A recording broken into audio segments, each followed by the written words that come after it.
కాలం గడిచిపోయింది, జ్ఞాపకం మిగిలిపోయింది, ఎప్పుడైనా నన్ను చూశావా ఓ నేస్తమా.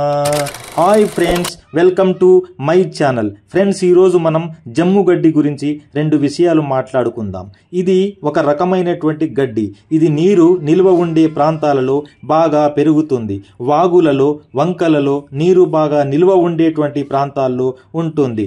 జమ్ము గడ్డిని దాబు జమ్ము అని కూడా అంటారు. ఇంటి పైకప్పులకు ఈ గడ్డిని వాడుతాము. తమలపాకు తోటలో తీగలు ముడివేయడానికి ఈ గడ్డిని మనం ఎక్కువగా ఉపయోగిస్తాము.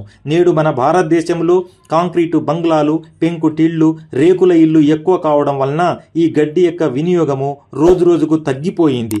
ఇలాంటి విషయాలు తెలుసుకోవడం కోసం నా ఛానల్ను సబ్స్క్రైబ్ చేయడం మర్చిపోకండి. Thank you friends.